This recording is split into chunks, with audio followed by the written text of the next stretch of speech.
देखो बच्चों, आज मैं आप लोगों को उत्तल लेंस के सामने विभिन्न स्थानों पर रखे वस्तु के प्रतिबिंब की प्रकृति तथा स्थान किरण आरेख खींचकर बताने जा रहा हूं।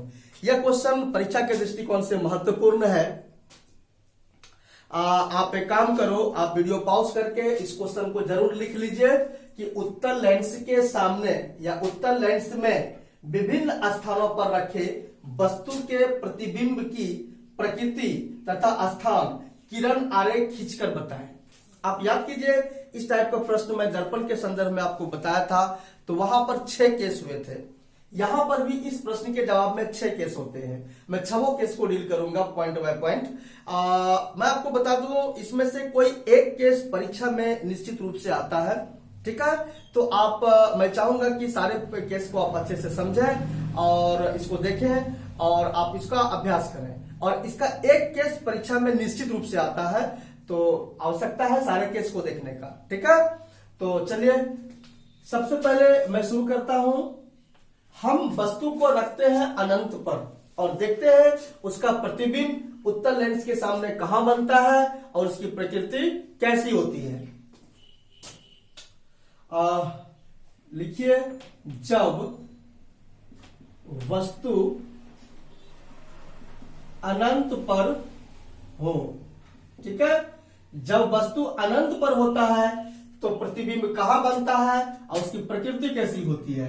तो लीजिए, एक प्यारा सा लीजिए उत्तल लेंस, और उत्तल लेंस का ये मुख्य अक्ष, ये इसका एपेचर, ये हो जाएगा इसका एफ, इधर भी एफ हो जाएगा, तो F1 F2 कह दो, इसको C1 C2 कह दो, ये सुविधा होगा आपको। मैं वस्तु को रख रहा हूं अनंत पर। बालक, अनंत पर की वस्तु का मतलब होता है चांद की प्रकाश, सूर्य के प्रकाश, तारों का प्रकाश या इस जगह पर स्थित किसी भी वस्तु का प्रकाश। तो वहां से जो किरणें आती है ना, अनंत से जो किरणें आती है ना, वो मुख्य अक्ष के समांतर आती हैं। याद रखिएगा, अनंत पर स्थित वस्तु की जो किरणें हैं वो मुख्य अक्ष के समांतर लेते हैं, कुछ इस टाइप का लेते हैं हम लोग ये। और जो किरणें मुख्य अक्ष के समांतर आती हैं वह अपवर्तित होती है मुख्य फोकस से। याद रखिएगा ये सब बात,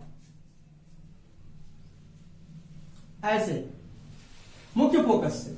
हम एक और किरण ले लेते हैं, आप या तो नीचे ले सकते हो या ऊपर ले सकते हो, कहीं भी ले लीजिए आप अपनी सुविधा के अनुसार। ऐसे ये भी किरणें अपवर्तित होगी मुख्य फोकस से, ठीक है। तो हम क्या देख रहे हैं, जब वस्तु को हम इधर है अनंत, ठीक है, अनंत से आती हुई प्रकाश की किरणें जब उत्तल लेंस से होकर के गुजरती हैं तो यह अपवर्तित होकर के मिल रही है एक खास बिंदु पर, फोकस पर मिल रही है। तो आप कह सकते हो जहां पर ये किरणें मिलती है वहां वस्तु का प्रतिबिंब बनता है, ठीक है। तो यहां पर लिखिए प्रतिबिंब का स्थान, प्रतिबिंब का स्थान। तो आप क्या कह सकते हो, प्रतिबिंब कहां बन रहा है, मुख्य फोकस पर। प्रतिबिंब मुख्य फोकस पर बनता है, ठीक है। और चूंकि प्रतिबिंब लेंस के उस ओर बन रही है, वस्तु के विपरीत साइड में बन रही है, इसलिए प्रतिबिंब वास्तविक होगी, ठीक है। और यह वस्तु की अपेक्षा बहुत ही छोटा बिंदुवत बनेगा, बहुत ही छोटा। तो आप लिखिए यहां पर प्रतिबिंब की प्रकृति में, प्रतिबिंब की प्रकृति लिखिए, प्रतिबिंब वास्तविक तथा वस्तु से बहुत छोटा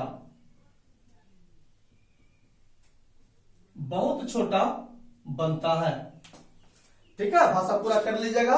वस्तु से बहुत छोटा बनता है। तो हम क्या देख रहे हैं, जब वस्तु को अनंत पर रखते हैं तो इसका प्रतिबिंब मुख्य फोकस पर बनता है और इसकी प्रकृति होती है वास्तविक और वस्तु की अपेक्षा बहुत छोटा हो। हम दूसरा केस ले रहे हैं। इस बार हम वस्तु को रखेंगे अनंत और वक्रता केंद्र के बीच में। आप लिखिए, जब दूसरा केस लिखिए,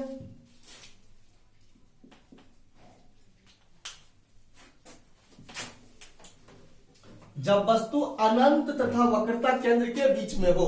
जब वस्तु अनंत तथा वक्रता केंद्र के बीच में हो, ठीक है, अनंत और वक्रता केंद्र के बीच में हो, तो उसी प्रकार से आप यहां पर एक उत्तल लेंस ले लो अच्छे से सुंदर सा। यह एपर्चर होता है, ये इसका मेन एक्सिस होता है, ये पॉइंट ऑप्टिकल सेंटर होता है, मैं आपको बताया हूं। ये F1 हो जाएगा, F1 हो जाएगा, सॉरी F1 F2 और ये हो जाएगा इसका दुगनी दूरी पर, यहां से दुगनी दूरी पर C1 और यहां पर भी C2 हो जाएगा। मैं वस्तु को रख रहा हूं वक्रता केंद्र के इस ओर। इधर होता है वक्रता केंद्र से इधर का सारा एरिया इंफिनिटिव कहलाता है, अनंत कहलाता है। मैं वस्तु को यहां रख रहा हूं। ये ए बी वस्तु है। पहला किरण जब भी लीजिएगा, प्रतिबिंब का किरण आलेख बनाने का जो तरीका है मैं बता रहा हूं। पहला किरण मुख्य अक्ष के समांतर, ये इस टाइप का, और जो किरण मुख्य अक्ष के समांतर आती है वो अपवर्तित होती है मुख्य फोकस से ऐसे, ठीक है। थोड़ा सा इसको अच्छे से खींचिएगा, स्केल की सहायता से सीधी खिंचाएगा आपको, चूंकि प्रकाश की किरणें सीधी होती हैं। दूसरा किरण लीजिएगा प्रकाशीय केंद्र से, ऐसे लीजिएगा, ठीक है। तो आप देखिएगा ये किरणें कहीं ना कहीं मिल जाती हैं, यहां पर मिलती हैं, ठीक है। जहां मिलती है वहां वस्तु का प्रतिबिंब बनता है। A डैश B डैश मैं इसका प्रतिबिंब दिखा दिया हूं। तो आप क्या कह सकते हो, जब वस्तु को अनंत और वक्रता केंद्र के बीच रखी जाती है तो प्रतिबिंब भी वक्रता केंद्र और फोकस के बीच में बनता है। प्रतिबिंब कहां बनता है, मुख्य फोकस और वक्रता केंद्र के बीच में बनता है। तो आप लिखिए प्रतिबिंब के स्थान में प्रतिबिंब मुख्य फोकस तथा वक्रता केंद्र के बीच बनता है, तथा वक्रता केंद्र के बीच बनता है, ठीक है। और इसकी प्रकृति कैसी होती है आप देख सकते हो, यहां पर यह प्रतिबिंब वस्तु की अपेक्षा उल्टा बन रहा है और लेंस के या वस्तु के विपरीत ओर बन रहा है। तो आप कह सकते हो यह प्रतिबिंब वास्तविक है और वस्तु की अपेक्षा थोड़ा छोटा होता है, ठीक है। आप जब अपने से बनाएंगे ना किरण आरेख स्केल की सहायता से, ये आपको दिखेगा, ये छोटा दिखेगा वस्तु की अपेक्षा। तो आप लिखिए यहां पर प्रतिबिंब वास्तविक तथा वस्तु से, यहां लिखा है बहुत छोटा है, वो नहीं, सिर्फ वस्तु से छोटा होता है। लिखिए वस्तु से छोटा होता है, बात पूरा लिखिएगा। मैं यहां पर चूंकि लिखा हुआ था उसी को कंटिन्यू कर दिया। प्रकृति में लिखिएगा प्रतिबिंब वास्तविक तथा वस्तु से छोटा बनता है, ठीक है बालक। इस प्रकार से ये हो गया। तीसरा केस होता है जब हम वस्तु को वक्रता केंद्र पर रखते हैं तो क्या होता है, देखिए तो लिखिए, जब वस्तु को वक्रता केंद्र पर रखी जाती है। नंबर 3, जब वस्तु वक्रता केंद्र पर हो, ठीक है। जब वस्तु वक्रता केंद्र पर हो तो क्या होता है, आप बनाइए एक उत्तल लेंस, ऐसे बनाइए। ये O होता है, ये F1 F2 C1 C2 नाप नाप के कीजिएगा, बिल्कुल आपको एग्जैक्ट मिलेगा। यहां पर वस्तु रखा जा रहा है ए बी। पहला किरण मुख्य अक्ष के समांतर अपवर्तित होती है मुख्य फोकस से ऐसे। दूसरा किरण प्रकाशीय केंद्र से होते हुए सीधा ले जाइए और ये इसको इसी जगह कटवाइए, ठीक है। जहां पर कटेगा ना तो वहीं पर इसको फोकस वक्रता केंद्र कहिएगा। इसमें थोड़ा सा कर दीजिए, C2 यहां हो जाएगा आपका, तो आप क्या देख रहे हो, जब हम वस्तु को वक्रता केंद्र पर रखते हैं तो प्रतिबिंब भी वक्रता केंद्र पर ही बनेगी, आप याद रखिएगा। और इसकी प्रकृति हो जाएगी, चूंकि उल्टा बन रहा है तो कहेंगे वास्तविक है, और यह वस्तु के समान साइज का हो जाएगा। तो लिखिए प्रतिबिंब वक्रता केंद्र पर बनता है, प्रतिबिंब वक्रता केंद्र पर बनता है, ठीक है। वक्रता केंद्र पर बनता है ना। और वास्तविक तथा वस्तु के बराबर होगा इसमें, प्रतिबिंब वास्तविक तथा वस्तु के बराबर। बालक मैं आपको बता दूं, यह केस थोड़ा सा महत्वपूर्ण है परीक्षा के दृष्टिकोण से। अक्सर यह केस का जो क्वेश्चन है वो या तो ऑब्जेक्टिव में आएगा कि क्या होगा जब उत्तल लेंस के सामने वक्रता केंद्र पर किसी वस्तु को रखा जाएगा, उसका प्रतिबिंब कहां बनेगा, उसकी प्रकृति कैसी होगी। इस बात को ऑब्जेक्टिव क्वेश्चन में पूछा जाता है कई बार। तो बताइएगा, जब उत्तल लेंस के सामने वक्रता केंद्र पर वस्तु को रखी जाती है तो प्रतिबिंब भी वक्रता केंद्र पर बनेगा। प्रकृति पूछेगा तो कहिएगा वास्तविक होगा और वस्तु के सेम साइज का होगा, ठीक है। चौथा केस है, इस बार हम वस्तु को रख रहे हैं वक्रता केंद्र और फोकस के बीच में। आप लिखिए चौथा, जब वस्तु वक्रता केंद्र तथा फोकस के बीच में रखी जाती है, वक्रता केंद्र तथा फोकस के बीच में रखी जाती है ना। तो कुछ इस टाइप का,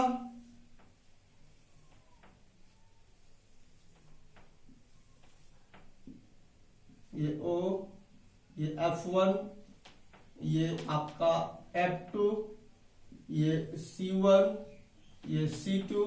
हम वस्तु रख रहे हैं यहां पर, लिख लीजिए AB। यह जगह वक्रता केंद्र और फोकस के बीच में है। काम वही करिए, पहला किरण मुख्य अक्ष के समांतर अपवर्तित होती है मुख्य फोकस से, ठीक है। दूसरा किरण यह प्रकाशीय केंद्र से होकर के, ये बहुत दूर में जाकर के कट जाएगा, जहां कटेगा वहां पर प्रतिबिंब बनाइए, ठीक है। ये A डैश B डैश होता है। तो आप क्या देख रहे हो, प्रतिबिंब कहां बन रहा है, इसको भरो। प्रतिबिंब कहां बन रहा है, देखो तो प्रतिबिंब इस बार वक्रता केंद्र और अनंत के बीच में बन रहा है, ठीक है। तो प्रतिबिंब वक्रता केंद्र और अनंत के बीच में बन रहा है। आप लिखो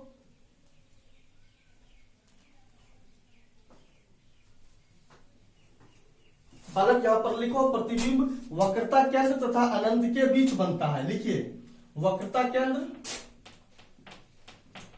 तथा अनंत के बीच बन रहा है, और इसका जो प्रकृति होगी वास्तविक तथा वस्तु के बराबर नहीं, वस्तु से बड़ा होगा, बस इतना लिखिएगा, वस्तु से बड़ा होगा, ठीक है। तो लिखिए प्रतिबिंब के स्थान में प्रतिबिंब के स्थान में प्रतिबिंब वक्रता के अनंत के बीच बनता है, और प्रकृति में लिखिए प्रतिबिंब वास्तविक तथा वस्तु से बड़ा होता है। इस प्रकार से अब हम देखते हैं पांचवा केस। इस बार हम वस्तु को रखेंगे मुख्य फोकस पर, वस्तु मुख्य फोकस पर रखी जाती है। लिखिए जब वस्तु मुख्य फोकस पर रखी जाती है, जब वस्तु मुख्य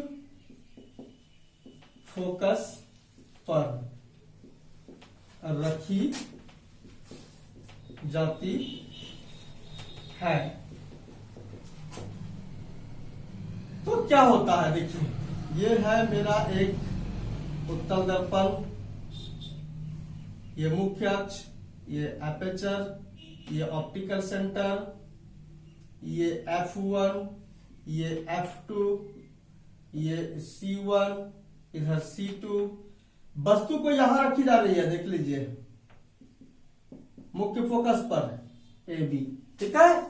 पहला किरण मुख्य अक्ष के समांतर, और ये अपवर्तित होती है मुख्य फोकस से ऐसे। दूसरा किरण मैंने बताया था आपको ऑप्टिकल सेंटर से लेके जाने के लिए ऐसे। बालक आप देखेंगे ये दोनों किरणें ना आगे कहीं पर इस जगह तो आसपास नहीं कट रही है, इस जगह आसपास नहीं कट रही है, इसको बहुत अनंत तक जाकर के बढ़ाएंगे, बहुत आगे तक, तो कहीं ना कहीं जाकर कटेगा। तो जब किरणें कहीं ना कहीं अनंत पर जाकर कटती हैं तो हम कहेंगे प्रतिबिंब अनंत पर बनेगा। क्या कहेंगे? प्रतिबिंब कहां बनेगा? अनंत पर बनेगा। इस जगह आसपास तो नहीं बन रहा है, प्रतिबिंब अनंत पर बनता है। प्रतिबिंब अनंत पर बनता है। इसकी प्रकृति कैसी होगी? इधर बनेगा तो वास्तविक होगा ही होगा, वस्तु से बड़ा नहीं, वस्तु से बहुत बड़ा बनेगा, वस्तु से बहुत बड़ा, यहां पर लिखो बहुत बड़ा बनेगा। ठीक है, तो हम क्या देख रहे हैं? जब वस्तु को मुख्य फोकस पर रखी जाती है तो प्रतिबिंब अनंत पर बनता है और इसकी प्रकृति होती है वास्तविक तथा वस्तु से बहुत बड़ा होगा। ठीक है, अब हम वस्तु को एक केस और है, वस्तु को मुख्य फोकस और प्रकाशीय केंद्र के बीच में रखते हैं, है ना। जब वस्तु मुख्य फोकस तथा प्रकाशीय केंद्र के बीच में रखी जाती है तो क्या होता है? देखिए तो छठा केस है ये, जब वस्तु मुख्य फोकस तथा प्रकाशीय केंद्र के बीच रखी जाती है तो क्या होता है? ये मेरा एक उत्तल लेंस होता है, ये अपर्चर होता है और ये मेन एक्सिस होता है, ये ऑप्टिकल सेंटर होता है, ये F होता है F1, इधर F2, इधर C1, इधर C2। हम वस्तु को यहां रख रहे हैं इस जगह पर। ठीक है, A B। पहला किरण मुख्य अक्ष के समांतर अपवर्तित होती है मुख्य फोकस से, ये दूसरा किरण इधर से, इधर से। आप क्या देख रहे हो? ये किरणें आगे जो बढ़ रही है वह कन्वर्ज नहीं, डाइवर्ज हो रही है, फैलते हुए जा रही है, फैलते हुए जा रही है। तो इधर तो कहीं मिलने की संभावना है नहीं, तो हम क्या करते हैं? इसकी काल्पनिक किरणों को हम पीछे की ओर बढ़ाते हैं, कुछ इस तरह का हो जाएगा, इस तरह का हो जाएगा। ये लगेगा कि कहीं जाकर के ये पीछे मिलती है, जहां मिलती है वहां वस्तु का प्रतिबिंब बनता है। इसको A' B' कहूं तो यह वस्तु का प्रतिबिंब बना। तो बालक, इस बार प्रतिबिंब कहां बना? आप देख रहे हो हर बार की तरह इधर नहीं बन रहा है, लेंस के सामने नहीं बन रहा आगे की ओर। इस बार प्रतिबिंब वस्तु के पीछे बन रहा है। ठीक है, तो आप लिखेंगे प्रतिबिंब वस्तु के पीछे बनता है, प्रतिबिंब वस्तु के पीछे बनता है। ठीक है, वस्तु के पीछे बनता है।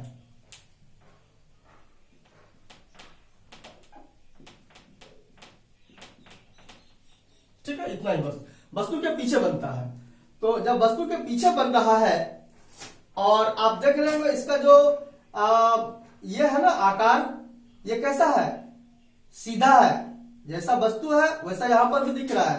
तो जब सीधा प्रतिबिंब होता है तो कैसा प्रतिबिंब होता है? मैं आपको बताया हूं, यह प्रतिबिंब काल्पनिक होगा, आभासी होगा और वस्तु से बड़ा होगा। तो आप प्रकृति में लिखिए प्रतिबिंब आभासी या काल्पनिक। प्रतिबिंब आभासी तथा वस्तु से बड़ा बनता है। तो आपने देखा कि जब हम वस्तु को मुख्य फोकस और प्रकाशीय केंद्र के बीच में रखते हैं तो प्रतिबिंब वस्तु के पीछे बनता है और यह वस्तु से बड़ा होता है और यह आभासी होता है। बालक, इस प्रकार से 6 केस समाप्त हो जाता है। आप इसे नोट करेंगे अच्छे से और पढ़ेंगे। Thank you.